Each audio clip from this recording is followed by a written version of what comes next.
그런 책들을 참조해서 이렇게 같이 공부할 수 있도록 제가 이어서 5시간에 압축해서 다 이야기하기는 어렵거든요. 그리고 또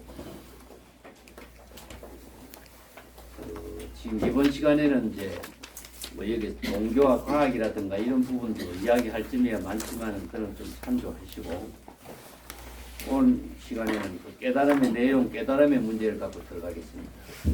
선에서 이 깨달음의 문제가 자각의 종교, 깨달음의 문제 이것이 굉장히 중요한 과제거든요. 근데 깨달음이란 말이 우리가 일반적으로 보면은 굉장히 애매하게 들리는 경우도 많고 또 선을 많이 하는 분들도 선은 깨달음의 종교다라고 하는 점만은 이야기하고 있는데 선과 깨달음의 관계가 어떻게 이루어지는가 그 내용의 본질적인 문제가 어떤 점인가 하는 점에 대해서는 이제 좀 애매하게 이해하는 분들이 사실 많이 있거든요. 그래서 여기도 깨달음의 내용하고 깨달음의 그 본질적인 구조 문제하고 이것을 제가 여기 두 항목을 나누어서 이야기해 놨어요. 그래서 요 5번하고 6번 깨달음의 문제하고 깨달음의 전후 문제하고 이것을 이번 시간에 좀 깨달음의 구조하고 깨달음의 세계라고 하는 부분으로 써놨는데 이걸 종합적으로 설명하겠습니다. 이 부분은 가장 잘 정리한 책이 무엇이냐면 대성기실론이라는 책입니다. 그래서 대성기실론이라는 책은 우리가 작년에 여기서 공부를 했습니다만은 대성불교의 발심 수행과 깨달음을 이루게 하는 전체를 종합하고 있는 논서죠. 그런데 그걸 조금 요약해서 정리를 하겠습니다. 자, 제가 먼저 과제로 칠판에다가 여러분 써놨죠. 지난 시간에도 내가 선이라고 하는 문제를 갖고 이야기했을 때 우리가 선정과 지혜 이 문제가 대성불교에서 개정해 사막에서 중심이죠. 중심이 되고 있습니다.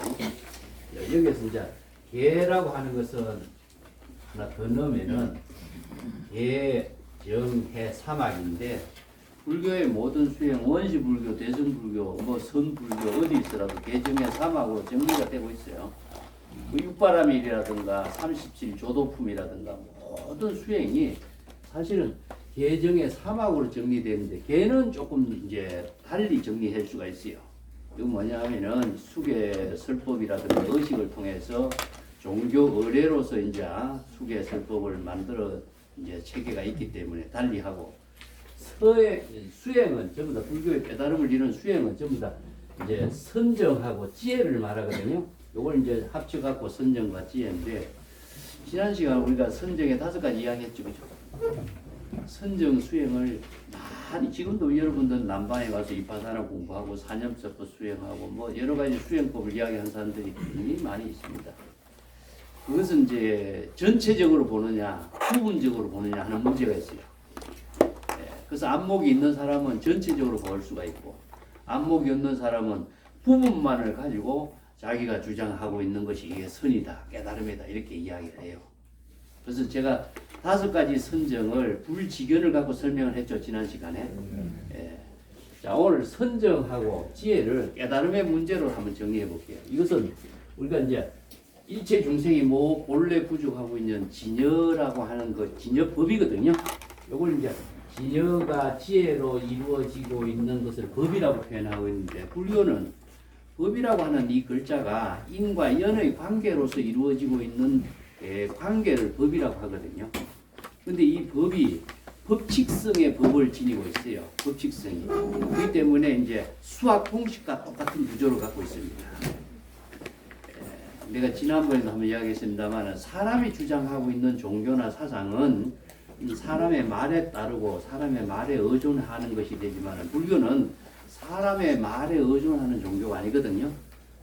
그 부처님이 설법을 해도 부처님이 자기의 주장을 설한 것이 된다면 불교는 부처라고 하는 사람이 주장한 종교가 되어버려요. 근데 대개 우리가 공부하고 있는 사람들이 불교는 부처님이 설한 가르침에 따르는 종교라고 생각하는 점이 많죠. 이건 왜 그러냐? 법의 종교를 모르고 부처님의 가르침에 따르는 불교만을 이해하고 있기 때문에 그래요. 이게 이제 불교에서는 잘못된 사도에 빠지게 한 하나의 첫걸음이 되는 거죠. 그래서 이제 이 부분을 불교는 법의 종교를 제시한 것이 진여의 지혜가 여법하게 작용이 되도록 하는 법을 선정과 지혜로서 이제 불교 수행 체계를 체계화시키는 거예요. 그렇기 때문에 과거, 현재, 미래 3세의 재불이 똑같은 경지에 똑같은 깨달음으로 똑같은 안목으로 똑같은 지혜로 설해야 돼요. 근데 어떤 사람이 차원이 높다 이렇게 설한다면은 그것은 안목의 차이가 있는 것이지만은 법이 다르게 설하신다는 것은 불교는 정법이 아니고 외도가 되어버리죠. 이런 문제가 생기겠죠. 그죠? 그래서 이 점을 우리가 정법을 바르게 공부하는 불교 공부를 우리가 선의 수행과 지혜를 두 가지로 설명하고 있습니다. 자, 선정의 문제를 한번. 여러분들이 우리가 지금 많이 이야기하고 있는 명상법이라든가 수행법이라든가 이파사나라든가 이런 선정 수행을 통해서 선정을 구체적으로 잘 정법의 수행을 할 수가 있을까? 명상의 법을 아무리 잘 수행한다 해도 우리가 명상의 법으로 정법의 수행을 할 수 있을까? 한번 여러분 생각 안 해봤죠? 그런데 많은 사람들이 명상의 법을 잘 하면 정법의 수행이 된다고 생각해요. 그렇죠? 그런데 이것은 불가능합니다. 그래서 자각에 의해서 선정의 경지가 되어야 되고 자각에 의해서 지혜를 이루는 힘을 이루도록 하는 것이 불교 수행이지 선정을 위한 선정은 절대 불가능해요. 그것이 뭐냐? 안목이 없는 사람이 주장하고 불법을 모르는 사람이 주장하면서 생기는 부작용인 겁니다. 그래서 이제 일부의 사람들이 주장하는 말에 따르면은 이것은 법이 아니고 누구 말에 따르는 선정 수행하고 불교 수행하고 참선 수행하는 이런 문제가 생겨버려요. 스님들도 마찬가지입니다. 스님들도 성부 올리고 참선 수행하고 선을 가르치는 사람들도 안목이 없으면 그렇게 가르쳐버려요. 그래서 이제 오늘은 자각을 통하지 않는 선정과 자각을 통하지 않는 지혜의 작용은 바른 사도행위다. 아시겠죠? 그래서 자각을 통해서 이루어지는 선의 수행은 어떻게 이루어지는가 이것을 한번 공부하는 시간을 가져보자 하는 것이 오늘 시간이에요. 그래서 깨달음의 내용을 먼저 이야기하는데 그래서 선불교는 자각의 종교다 해놨죠. 그죠? 그래서 내가 이제 뒤에 가면 언급을 해놨지만 자각의 종교에는 두 가지가 있어요.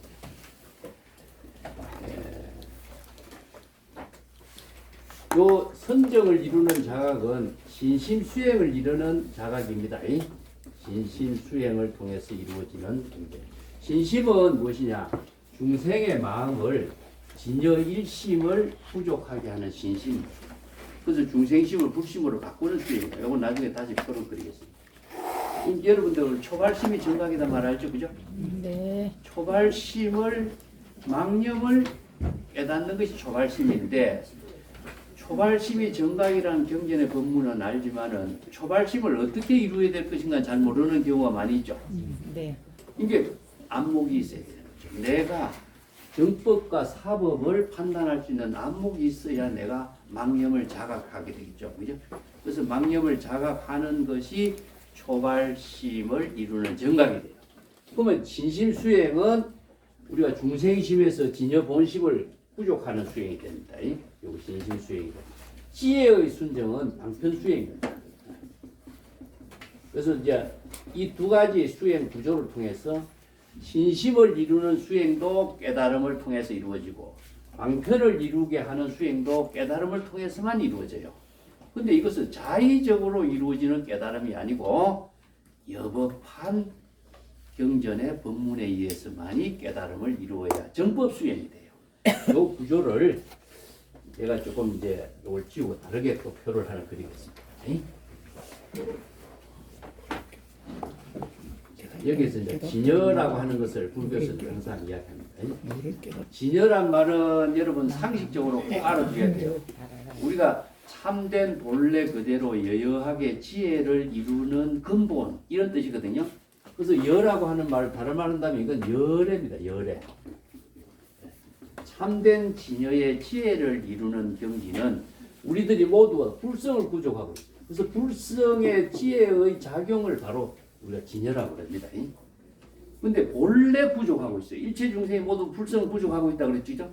그래서 불교는 모든 중생이 모두 불성을 부족하고 있다는 그 입장에서부터 시작해요.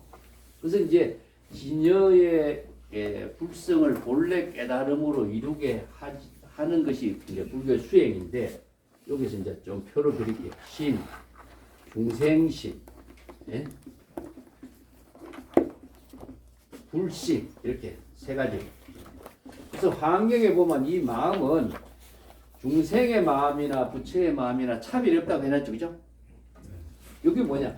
진여의 지혜가 작용하는 마음을 우리가 마음이라고 표현해요. 그래서 이제 마음의 문제가 지난번에도 이야기했지만은 뭐 뇌의 작용이냐, 뭐 마음의 작용이냐, 이것은 이제 많은 과학자들과 종교가들의 표현에 따라서 다르지만은 마음의 작용이라는 것은요, 우리들이 중생심으로 사는 모든 마음이나 불심으로 사는 마음이나 마음의 작용은 같은데, 여기에서 차이점이 딱 하나 있는 게 불교에서는 뭐냐? 중생의 삶이라고 하는 것은 이건 불각의 마음이라. 뭘 불각이냐 하면은 진여를 깨닫지 못하는 것이죠.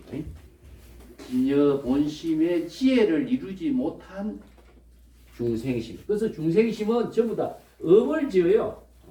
생사윤회 업을 지입니다. 여러분들이 우리가 이제 12연기라든가 아니면은 육근 육식이라든가 모든 중생심의 업을 짓는 것이 바로 불각인데, 이걸 조금 더 자세히 쓴다면은 이걸 비본래라고 합니다. 비본래. 조금 더 표를 좀. 자, 진여 본심을 본래 부족하고 있는데도 우리가 진여 본심의 본래의 지혜로 자신의 삶을 살지 못하는 것은 중생심이다 하는 것이 바로 현실의 우리들의 모습인 거예요. 그래서 왜 그러냐? 진여 본심에 대한 의심과 불신을 해요. 불신을 하니까 진여 본심을 지혜로 이루게 하는 힘을 스스로 파괴하고 있는 거죠.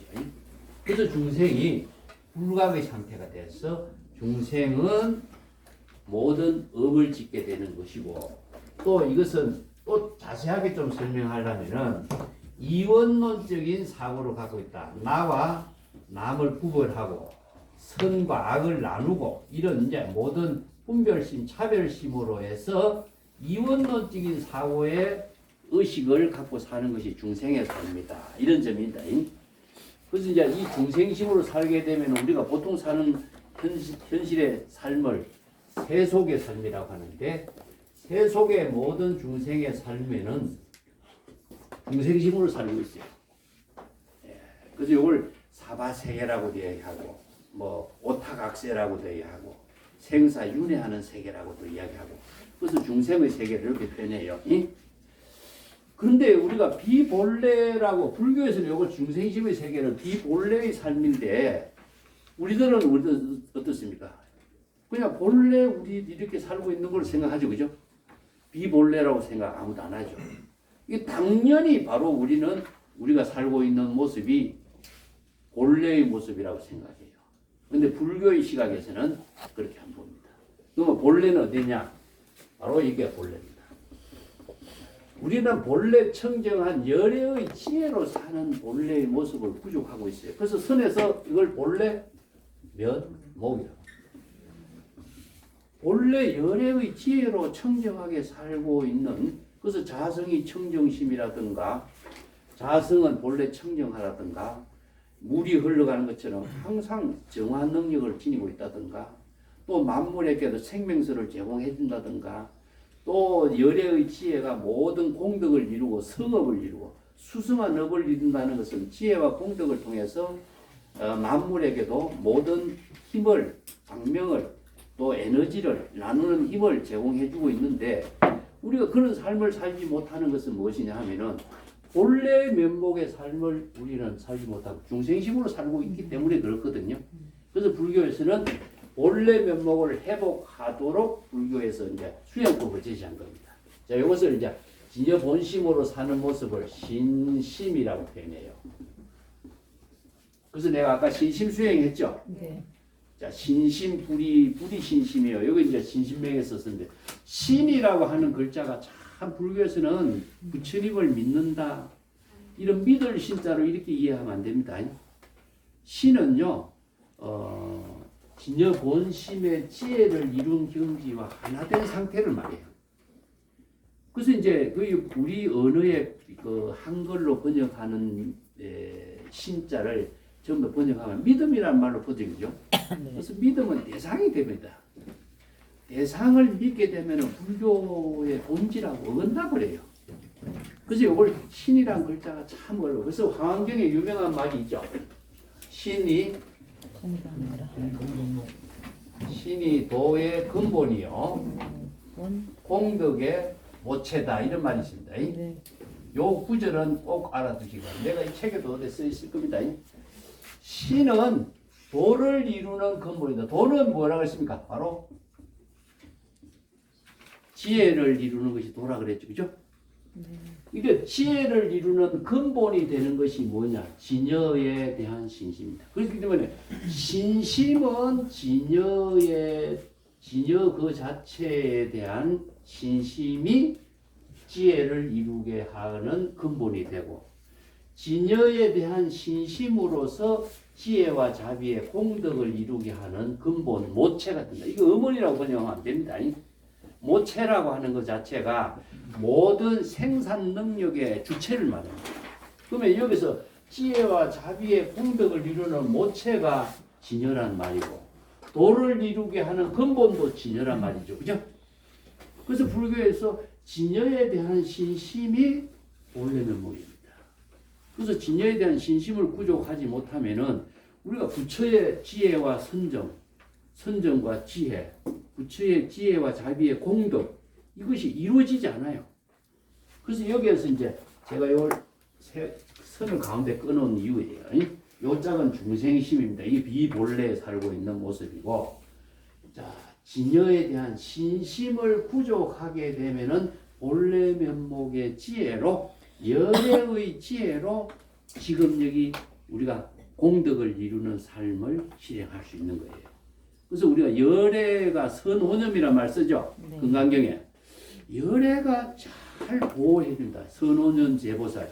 열애가 모든 보살 수행자를 잘 보호해준다 하는 말은 바로 열애의 지혜로 도를 이루게 하면서, 열애의 지혜로 공덕과 지혜로서 모체를 이루게 하는 힘이 중생심에 타락하지 않고 보살로서 공덕행의 삶을 이루게 한다, 이런 뜻이거든요. 자, 요 구절이 환경의 구절이고, 심이라고 하는 말은 무엇이냐? 초발심입니다. 초발심시 변성정각이죠, 그죠? 네. 변성정각.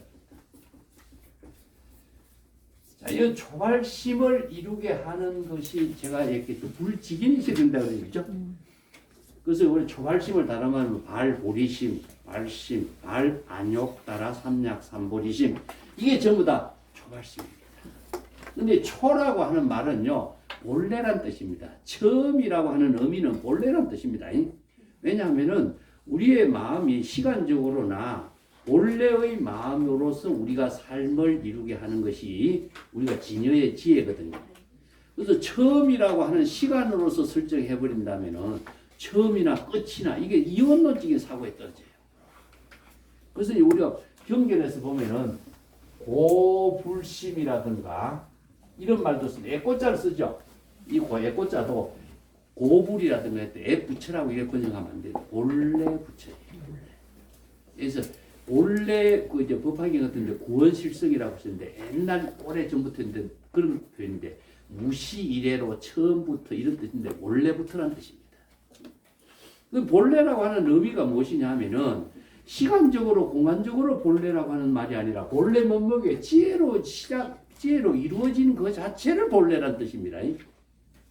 무슨 말인지 알겠죠?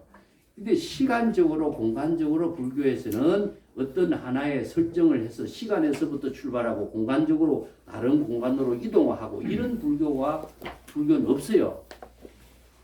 근데 이 잘못 이해한 사람들은 어떠냐?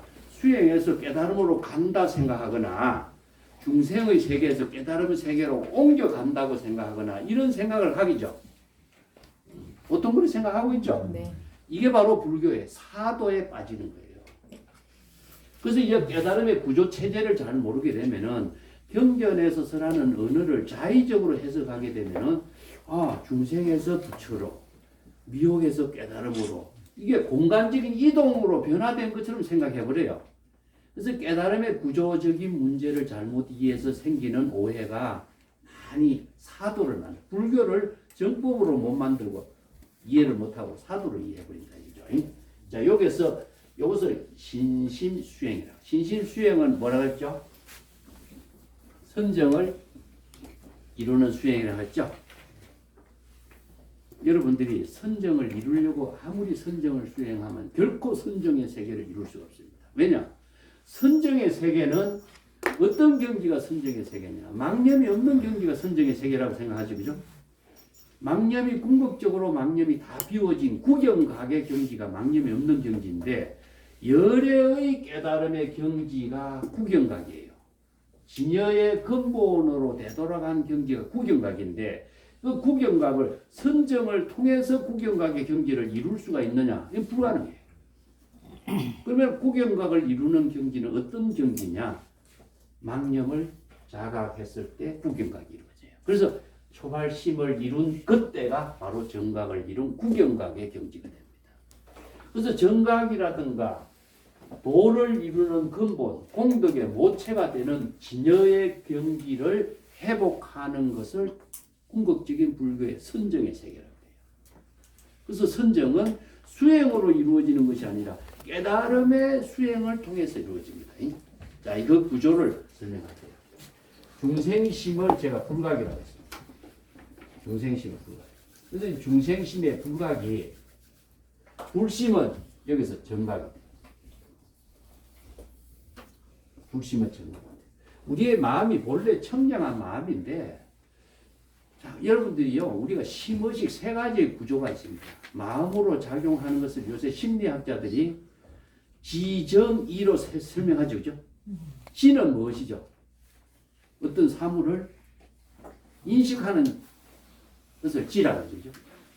어떤 사물의 지적인, 그러니까 바른 사물을 이해하는 것이 지적인 인식인데 또 우리가 정의적인 사고는 무엇이냐? 바로 이것은 망념으로 작용하는 마음 작용을 표현해요. 그래서 바른 안목이 없으면은 사물에 대한 바른 판단을 하지 못하면 우리가 어떻게 되죠? 삿된 견해가 일어나고 또 잘못된 판단이 일어나는 이런 현상이 우리가 일어나는 거죠. 바로 불교에서도 바른 안목이 없으면은 마음의 작용이 중생심으로 흘러버려요. 이게 정법의 지혜로 작용하는 힘이 없으면은 우리는 항상 안입이 설신이 온 육근 육심으로 대상 경계를 보고 듣고 인식하고 견문각지라 그러죠. 보고 듣는 거, 또 인식하고 느끼는 그 자체가 전부 다 대상을 인식하게 되겠죠. 대상을 인식하면은 우리의 마음 작용이 그냥 중생심으로 흘러버려요. 여러분 내 반야신경에서 오온을 보라 그랬죠. 오온. 색수상행식인데 어떤 사물을 인식하는 것 자체가 바로 마음 작용이 일어난과 동시에 안목이 바르게 구족되지 못한 사람은 안목이 구족되었다고 하더라도 대상 경계를 분별해버려요. 그래서 바로 중생심으로 흘러버린다 이거죠. 우리들의 구조가. 이것이 습관화된 중생심의 작용이 되거든요. 그래서 중생심이 작용이 되면은 바로 불심의 지혜를 잃어버리기 때문에 이거 불각의 상태가 돼요. 그래서 불각의 상태가 된 입장에서 불교는 수행이란 말을 씁니다. 내가 수행이란 말을 지난번에 이야기했지게 불교의 수행이라는 언어를 바바나라고 했죠. 그죠? 제가 적어드렸죠. 바바나의 뜻이 뭐라고 했습니까? 본래로 되돌아간다. 그런 뜻이라고 그랬죠? 자, 여기에서 물지견을 구족해서 정법의 안목을 구족하는 사람이 자신이 망념이 자신의 마음작용이 불각으로 와 있다라고 하는 사실을 내가 감정적으로 분별적으로 번뇌 망념으로 작용하고 있다는 사실을 자신이 진단하는 거죠. 이 불지견은 어떻게 구족되어 있느냐? 불법의 경전으로 통해서 대의를 구족한 공부를 해야만이 불지견이 부족돼요. 그냥 불지견이 부족되지 않습니다. 그래서 처음에 우리가 경전 공부로 불법의 공부를 여러 가지로 많이 공부하는 것은 불지견, 불법의 근본 정신과 사상을 통해서 자기가 보는 불지견의 안목을 갖추도록 하는 공부를 하는 거예요. 그러면 이제 내 마음속에 망념이 일어난 사실을 자신이 불지견으로서 진단하는, 여러분들이 일체유의법은 영홍한풍이란 말 하시죠? 네. 우리가 마음속에 망념이 일어난다든가 어떤 사물을 바르게 진단하지 못한다든가 내가 대상경계에 집착해서 분별심을 일으킨다든가 이것이 바로 중생심으로 작용하는 가장 큰 번뇌 망념인데 그것을 진단할 수 있는 기본적인 안목을 우리가 불지견이라고 해요. 그 불지견을 통해서 자신이 마음이 불각의 상태가 있는 것을 초발심, 여기서 초발심을 얘기합니다. 초발심은 바로 수행. 초발심은 정각이라고 했죠, 그죠? 그래서 여기 기실론에서 이걸 불각을 자각하는 초발심의 수행을 시각이라고 합니다. 시각. 자, 여러분 같이 이해를 하세요. 불각과 시각과 정각과 이 삼각관계를 통해서 불교의 수행체계를 설명합니다. 자, 여기 불지견이 자신의 마음속에 번뇌 망념이 일어난 사실을 자각을 하는 것을 초발심이라고. 발보리심이죠.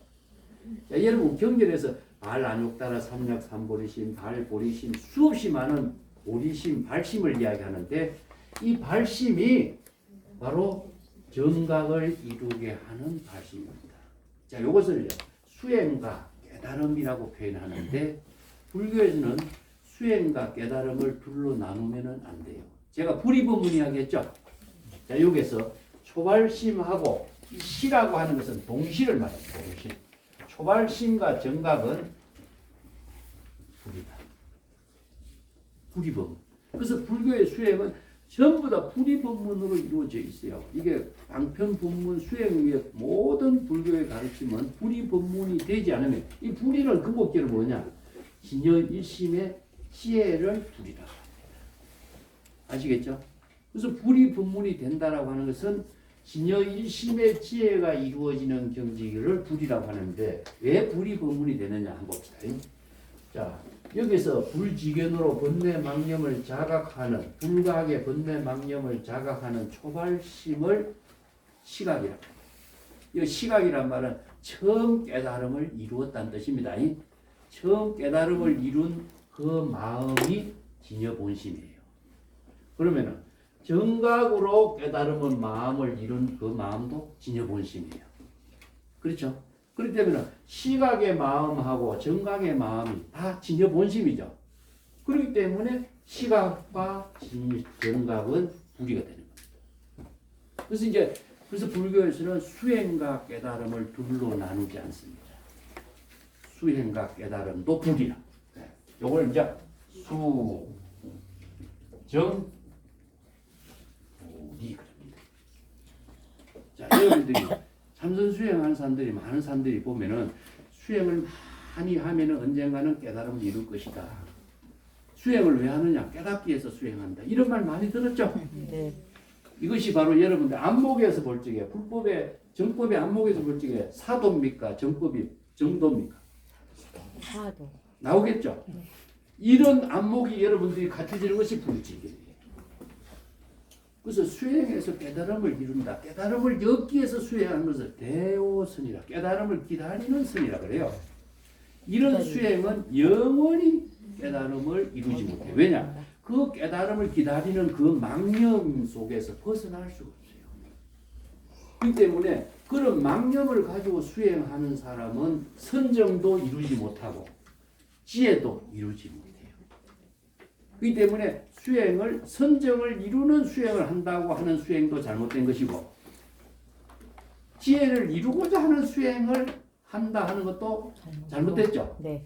전부 다 깨달음을 통해서만이 이루어져요. 그 깨달음의 지혜가 작용하는 힘을 바로 본래면목 진여의 지혜라고 합니다. 그래서 진여의 근본을 선정이라고 하고 진여의 지혜가 작용하는 방편의 지혜를 지혜라고 했죠. 자, 요것이 이제 초발심으로 정각을 이루게 하는 신심수행이라고 합니다. 초발심으로 정각을 이루고 시각이 공각으로 합쳐지는 수행을 이루게 하는 겁니다. 자, 여러분 요 표를 그린 것을 여러분들 잘 참조해 보세요.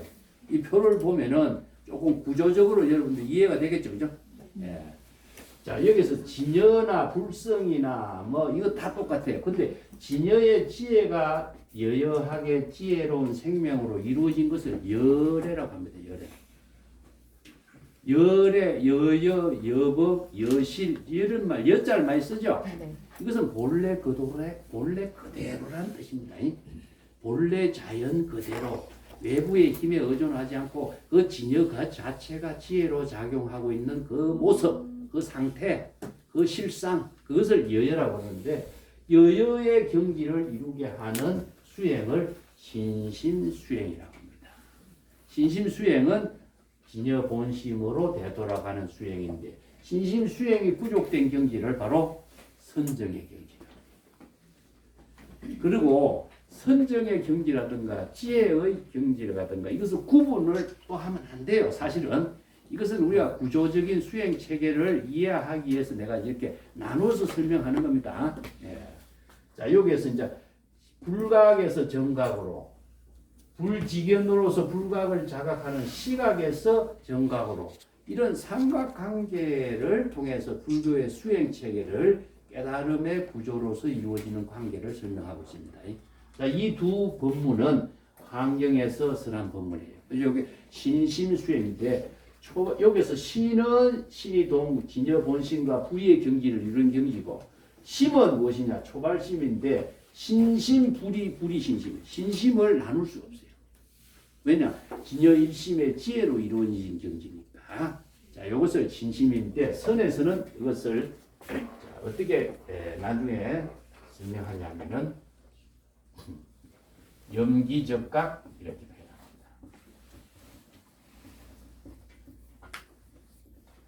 해놨습니다. 망념이 일어난 사실을 자각하라. 자선수행에서 망념이 일어난 사실을 자각하는 힘이 무엇이죠? 여기서 불지견의 증상, 이게 바로 정법의 안목이라고. 정법의 안목으로 정법의 안목이 부족되지 않으면 우리가 수행을 할 수 없어요, 사실상. 그것은 무조건 출가해서 공부한다 이렇게 뭐 선방에 바로 간다 하는 사람들은요. 나도 그런 생활을 해봤지만 이게 시행착. 불교의 공부를 철저하게 경전 공부부터 탄탄하게 해야 돼요. 안목부터 갖춰야 돼요.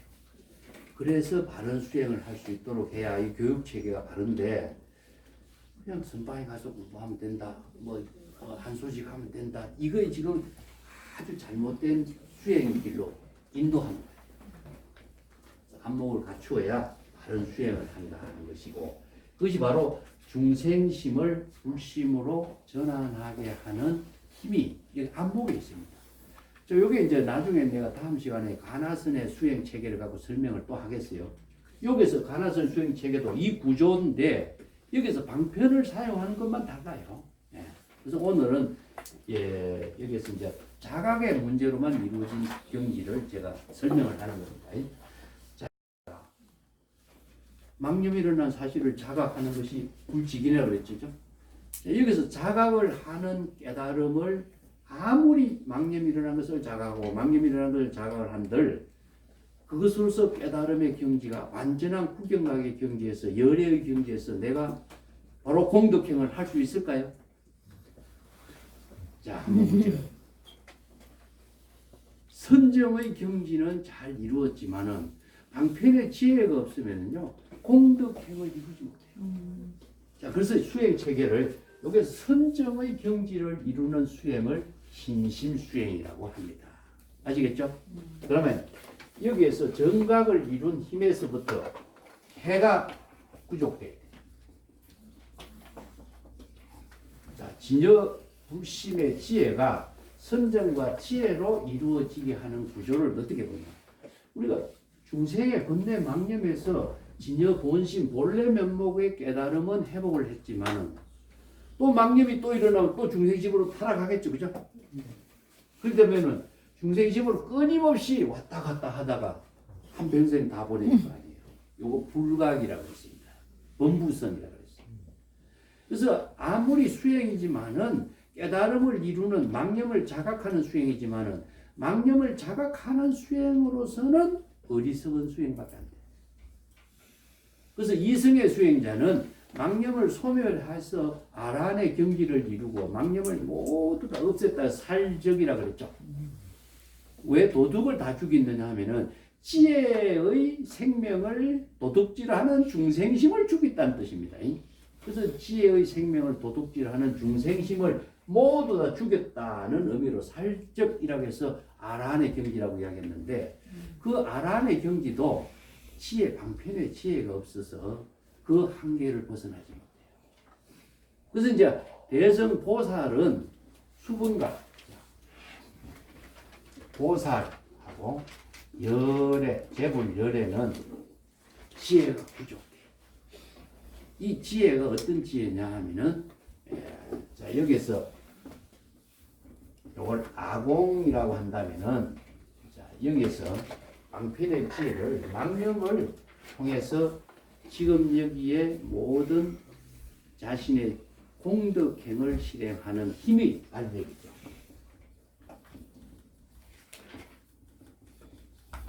방편지의 힘은 무엇이냐 하면은 지금 망념을 자각한 차원에서 머물지 않고 지금 여기에 설에서는 본분사, 재불세조는 일대사 이렇게 표현합니다. 일대사 본분사라고 하는 의미는요. 이 사라고 하는 것은 시처인사로 이루어져요. 여기 내가 지울게요.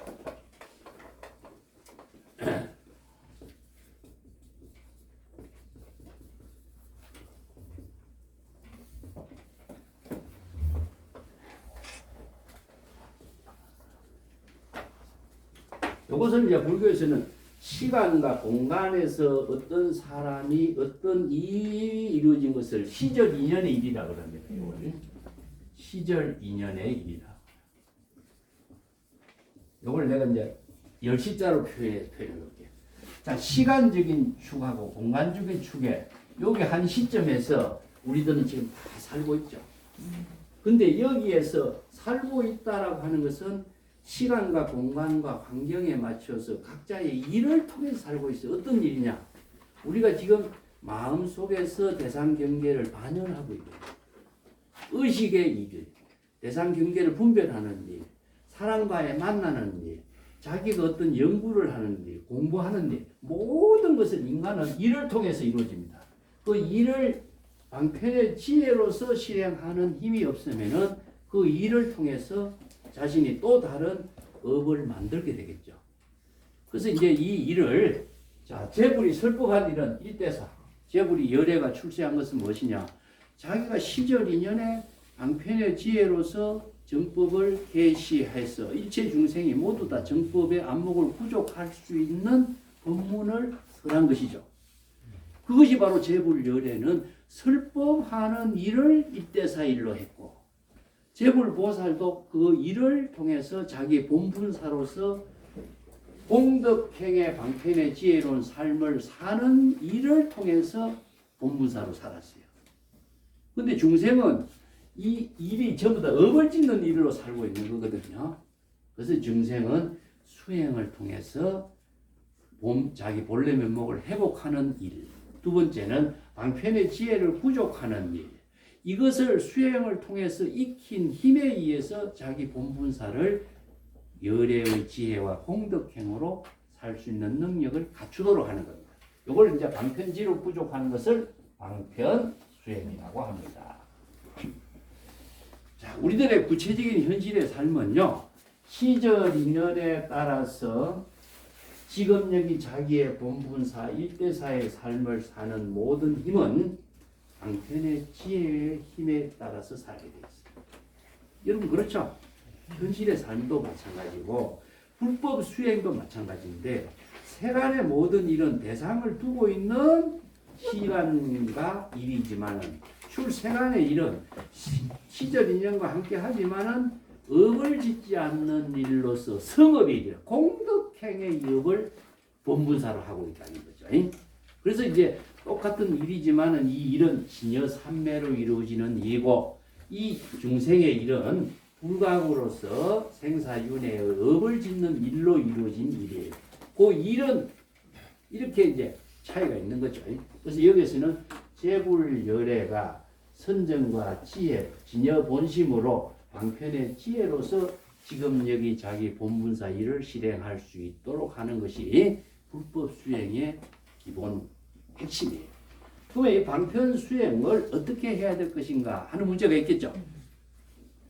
그래서 방편 수행은 바로 전부 다 이게 경전에서 설하고 있는 여러분들이 이제 전체적으로 본다면 법화경에서 건강경에서 수지 독송 나오죠. 네. 방편 수행. 그래서 이제 경전에서 5종 방편 수행이라고 해요. 5종. 5종 방편 수행. 서사, 수지, 독송. 이게 5종 방편 수행입니다. 그래서 법화 행자가 5종 방편 수행을 통해서 방편의 지혜를 부족해서 재불 열애의 경지를 이루게 하는 거예요. 금강경에 나오죠, 그죠? 네. 선남자 선여인이 이 발심 수행에서 이 경전의 법문을 수지 독송하면은 그가 바로 곧 저기 열애가 된다고 나오죠. 네. 열애가 곧 방편의 지혜를 부족하면은 그가 바로 열애가 되고, 저기 열애. 그 열애가 깨달아 체득한 경지는 무엇이냐? 바로 무실무허, 공진공 묘유의 지혜의 법문이다. 이렇게 나오죠. 네. 그래서 경전의 법문에서 이것을 다 설해 놨는데 우리가 금강경이라든가 이런 법문들을 그냥 쭉 읽고 그냥 근성으로 이렇게 넘어가 버리니까 그 법문의 내용을 잘못 이해하고 넘어가니까 그 우리가 진실된 불법의 그 본질을 잘못 이해하지 못한 문제가 나와요. 그래서 5종 방편 수행이다. 이걸 서사, 수지, 독송이라고 합니다. 네. 이걸 줄여가지고 뭐라 하냐면 강경수행. 응? 강경수행. 강경.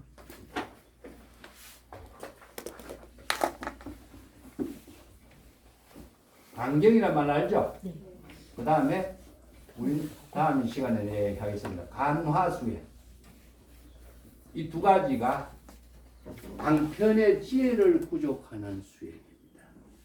그러면 강경수행은 대성불교 경전에서 설하고 있는 모든 법문을 다 방편의 지혜를 부족할 수 있는 능력을 내가 공부하는 것이 강경수행이죠. 간화수행은 무엇이냐?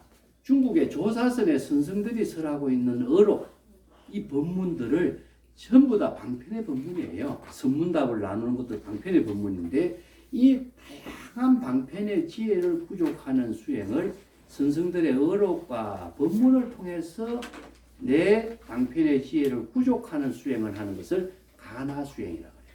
그래서 강경수행과 간화수행은 방편의 지혜를 부족하는 수행인데 방편의 지혜가 부족되는 것을 부처님이 84,000 방편의 법문이라고 하죠.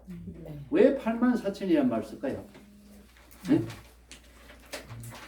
중생의 병이 84,000이다. 이 중생의 병이 84,000거니까 중생의 병을 치료하는 지혜가 뭐가 필요하겠죠. 이 방편의 지혜라고 하는 것은요. 한마디로 부처님이 뭐라고 비유했냐? 나는 훌륭한 의사와 같다고 했죠. 네.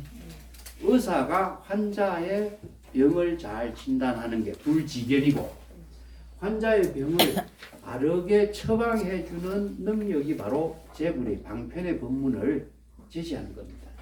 그래서 처방전과 같아요. 그러면 병은 누가 나섰겠어요? 그냥 스스로. 의사가 낫게 하는 거 아니죠, 그죠? 네, 스스로. 각자가 자아가 있습니다. 그래서 각자가 그 처방전을 신뢰하고 신뢰하고 그 방편의 지혜를 씀으로 해서 자기가 스스로 병을 치료하고 또 바른 지혜를 이루게 하는 공덕행을 이루게 하는 힘을 발휘하게 하는 거나 마찬가지죠. 그래서 8만 4천의 중생의 병을 치료하기 위해서는 8만 4천의 방편의 지혜가 필요하다는 이유가 네. 이 방편의 지혜가 무궁무진하게 필요한 이유가 자신의 안목과 지혜와 본분사의 삶을 사는 능력, 공덕행을 이루게 하는 힘, 이게 비례되고 있는 거죠. 그래서 불법 수행은 끊임없이 강경 간화 수행을 통해서 자신을 바로 넓게 만드는 겁니다.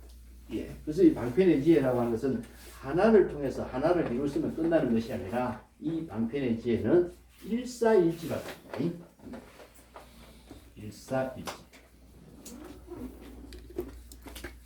하나의 지처 인사 이를 통해서 하나의 방편의 지혜가 이루어지는 거죠.